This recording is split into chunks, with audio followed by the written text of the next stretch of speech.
starting the new course, that is corporate social responsibility. And for the both groups, new specification and old specification, this is the new thing. So we will be doing it in detail. The first page of the specification, which you can see, this is from the new specification as it states unit number 7. And this one is for the old one, which is without the name of unit 7. So this is the main difference between both of the specifications. And obviously, we do have an extra assessment criteria and learning outcomes as well. But it doesn't matter. In the assignment classes, we will be doing it separately and in detail, each and everything. The same thing goes for this course as well, that we are having in total 3 learning outcomes and specific assessment criteria. With that, we have indicative content. Now, indicative content is different as well. So lecture is going to be, the points are going to be included in your lecture slides plus the assignment brief too. When you will be writing down the answers and doing the discussion with me, we will be doing each and everything according to these points. Sometimes what happens is we don't find the exact indicative content or LO or assessment criteria from the mentioned helping tool from there, which is right in front of you people. So we always do the in-depth research according to the command verbs and suggested evidence. Till now, clear? Yes, ma'am. Yes, ma'am. Okay, perfect. This is your command verb, which we always follow. We will start directly from having a proper definitions of the corporate social responsibilities, because in the indicative content, we have separate parts for the definitions as well. That is why. It states, understand the current corporate social responsibility issues facing business. First of all, what is a corporate social responsibility? Now, this is an utmost responsibility liable on each and every person, whether he is at the corporate sector or he is an individual body living in the society. We need to look after the volunteering services, the people who are not able to afford things, and how we're impacting the environment. Each and everything is going to come under the CSR. Now, this includes economic problems, social problems, political issues, and so on. CSR refers to the practices and policies undertaken by the businesses to have a positive impact on society, just to be more ethical, more cultural, and accepting each and everybody in a state of a business, corporate sector, industry. We are going to inculcate CSR in it. It is expensive, a slow process. The profit which you will be gaining from it is going to be of a long-term process. You're not going to get it just like in a dash of second or just in a minute or maybe within 6 months. It takes time. CSR issues are increasingly important as stakeholders expect businesses to contribute positively to the community and environment. Now, stakeholders are those people, entities, bodies in a business, in a market, in the industry, who holds the whole mechanism. It includes consumers, the owners itself, people, peer groups, government, and so on. The first point is behaving responsibly. This is again from the indicative content, and step by step, we will be discussing.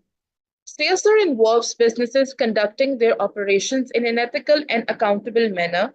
It encompasses adhering to the legal standards, ethical practices, respecting societal norms, while considering the impacts of decisions on various stakeholders. Every person who is coming under the label of stakeholder, under its entity, he is liable, he is responsible for performing the duties, responsibilities ethically, with the contrast of cultural norms, because everybody is different. And in a society and even in a business, maybe people are from Pakistan, few people are from Bangladesh, Saudi Arabia, India, and so on. Even the culture is different, their ethnicity is different, and the religions too. So in that case, it is our utmost responsibility to behave quite responsibly. Everybody should know their roles and regulations, how they're going to perform, and do everything in an organization.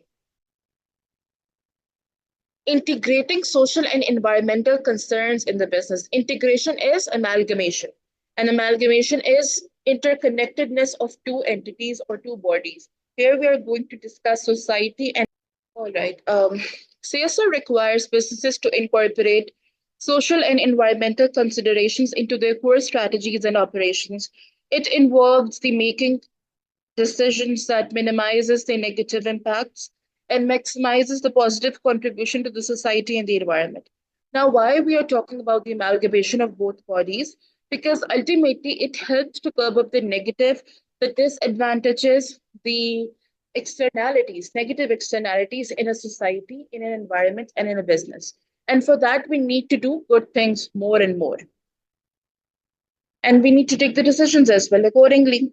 The triple bottom line, whenever we talk about the triple bottom line, I think this is from the new specification, this point, if I'm not wrong. It means people, planet, and profit. This is used by many of the big organizations, which they use for the examples and the business model when they try to inculcate CSR in their organizations. Now, the TBL concept emphasizes that the business should measure the success not only by financial profit, that is the economic bottom line. That is not only talking about the profit maximization, greater revenue, and less expenses, less cost of goods sold, and so on.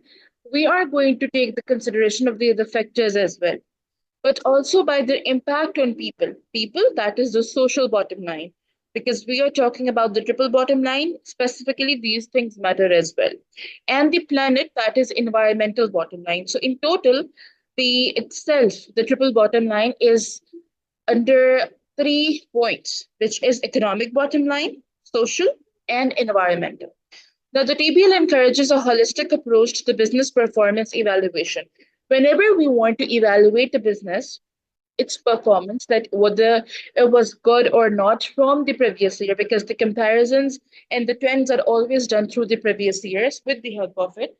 We always take into the consideration the holistic, that is an overall approach, whether it increased or not, whether they were able to do the good things for the environment or not, with making enough profit.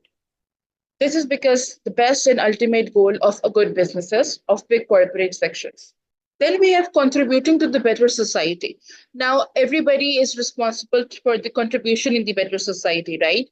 So, as a business entity, it is responsibility of them as well.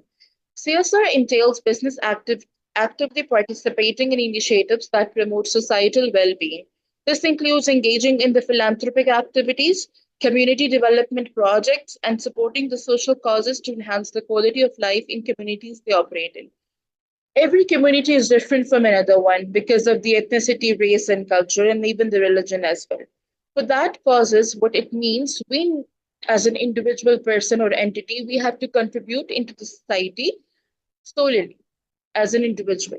So it is our responsibility to do this.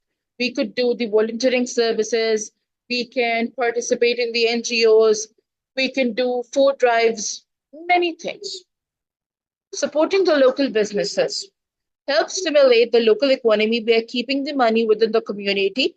When large corporations source products or services from the local vendors, they contribute to the local economic growth and stability. Like I think we read from the example of McDonald's, they always buy their potatoes from the local farmers.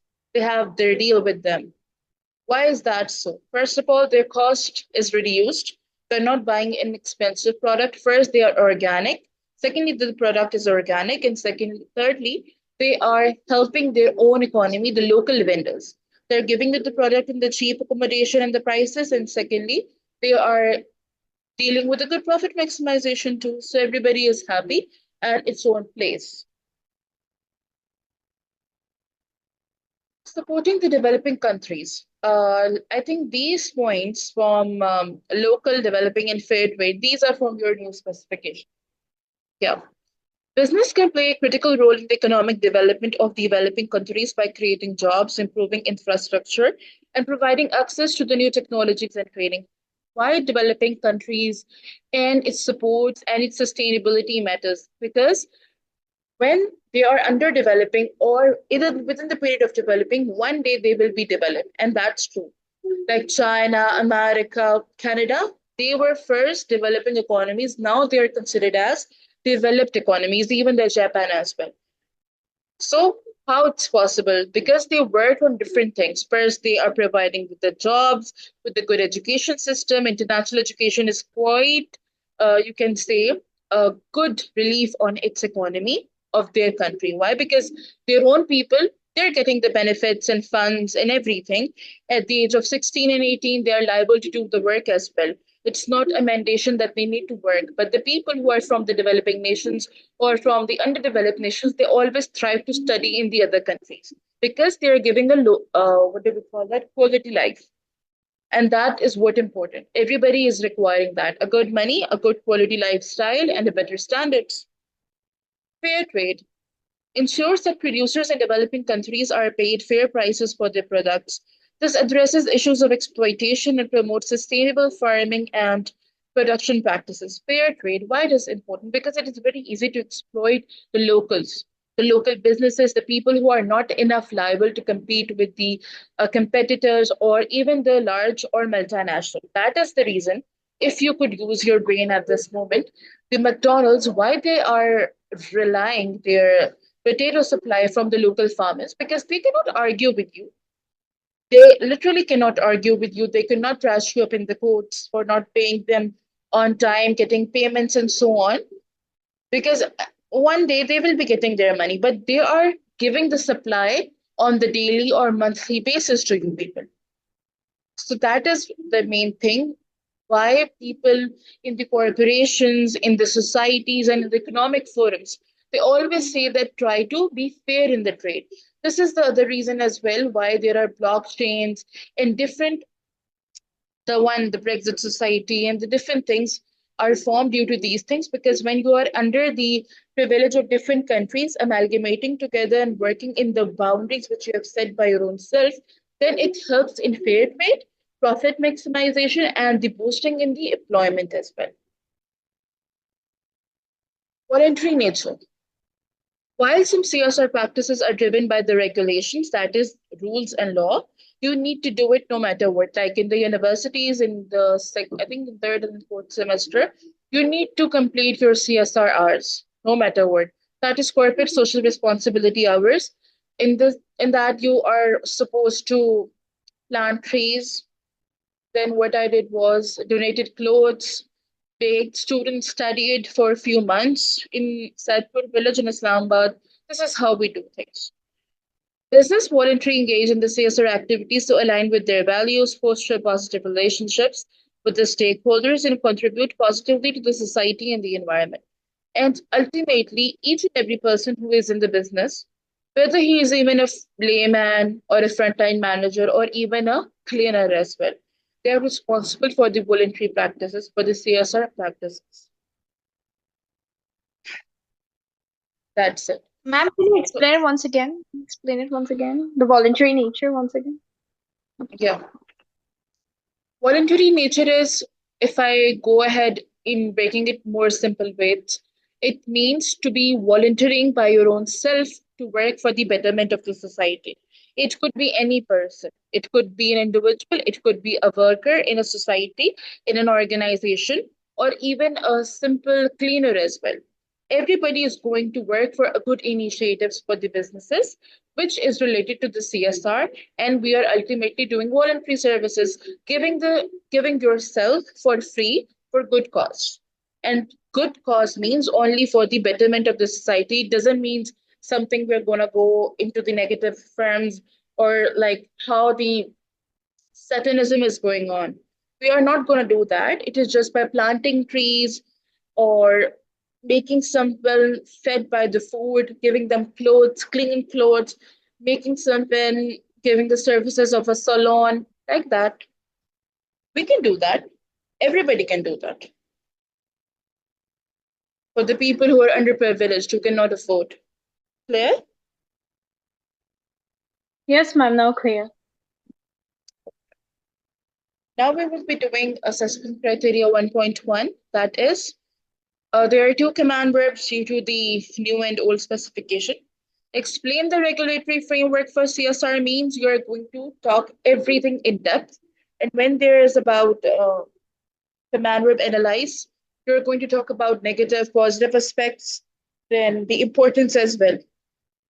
And regulatory framework points are already mentioned in your indicative content. You need to stick to that only. Um, and the second thing is from your assignments, you need to do it according to a named country. Now, named country means it could be USA, like all those points which are your in the indicative content, they should be aligned with that specific country. It could be Canada, it could be Saudi Arabia, it could be any country. Like in the lecture, I assumed country Y. It's just an example. And we will be relating to each and every points which were mentioned in your indicative content. Clear? Because the batch before Yes. you, I mean, the first batch of this course, they have started giving me the assignments now, and I've checked them. Even in that, they are having problem. They are not able to define that the question is about named country. Not every point is going to be about different country. That's not possible. The first one is ISO 26000, Social Responsibility Voluntary Guidance. Now, this is the name of this stated ISO, that is 26000. Whenever any CSR agent talks about ISO 26000, it means he is going to talk about the voluntary guidance. ISO 26000 provides voluntary guidance on social responsibility, offering a comprehensive framework for the business to integrate ethical practices into their operations. In country Y, now ethical practices into their operations. What operations? The daily activities which are going to be held in an organization. It could be the daily decision making, anything. We are going to talk about ethics in that. Like, for example, to use recycled products, it could be maybe giving them the, what do we call, the wages on time and so on. Each and everything is going to be included in it.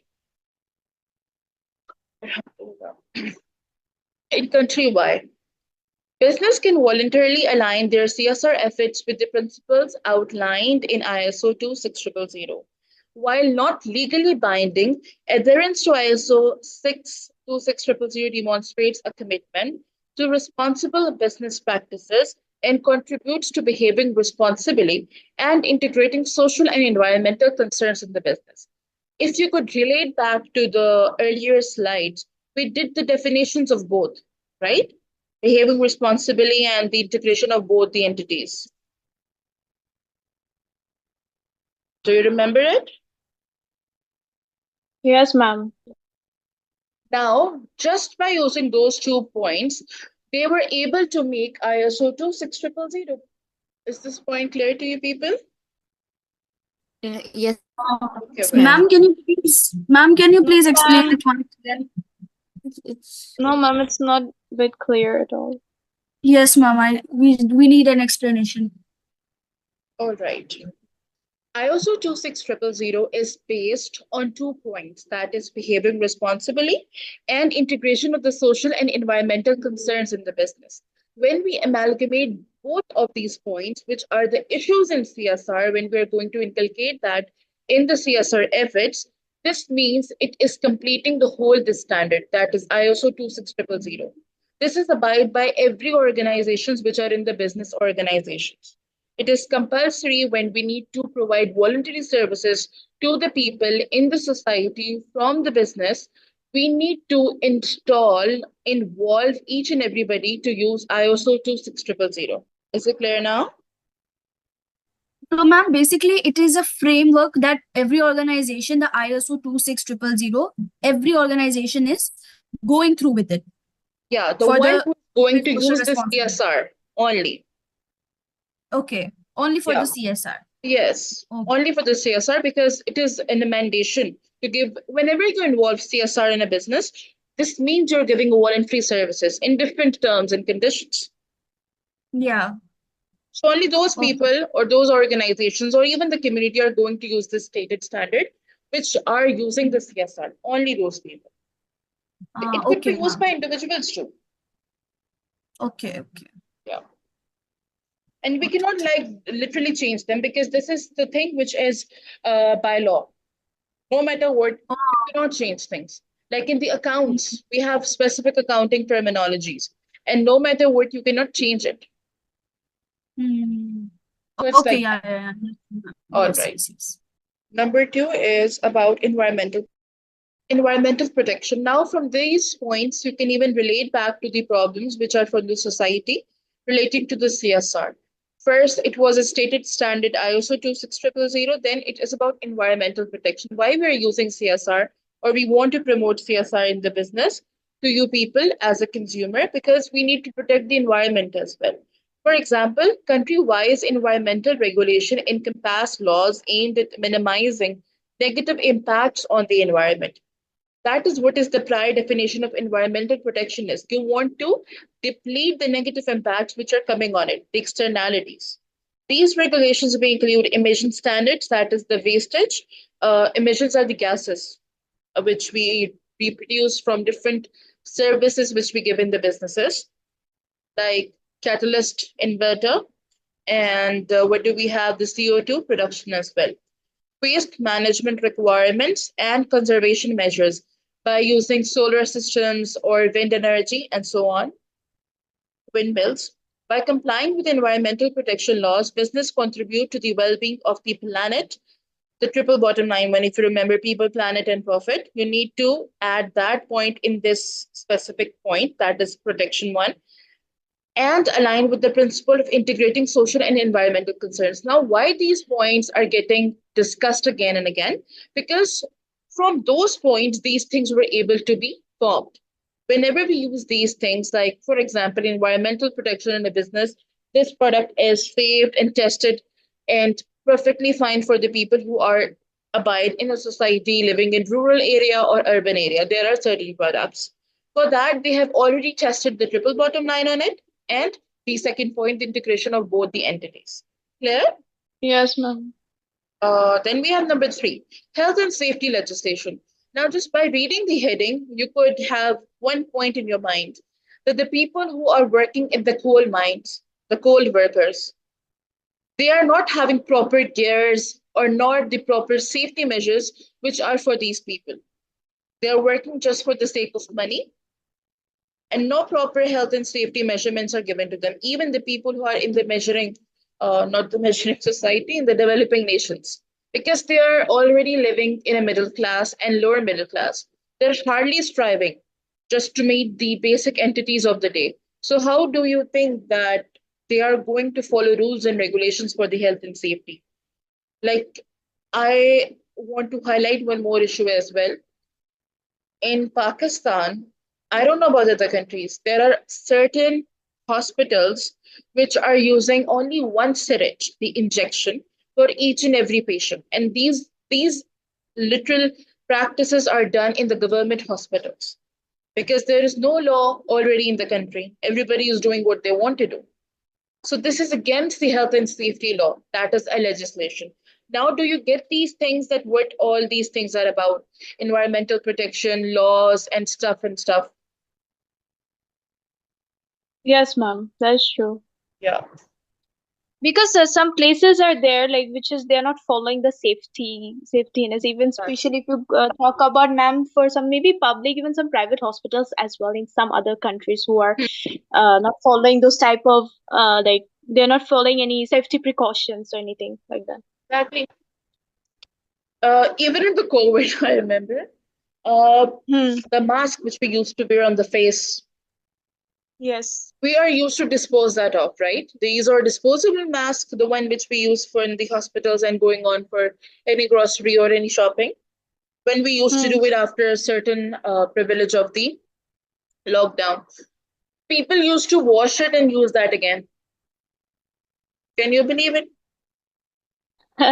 They already told this, like they already told us long back that this type of mask you have to throw it. You cannot Exactly. wash it. If you They have were the not doing it. clothing ones, that one you can wash it. Like this is one part of the safety, sometimes safety precaution. Even if we use this disposable masks again and again, like the same one, ma'am, if we Yeah, use it, so obviously it will cause us like tons of bacteria, each and every viruses, get sick exactly.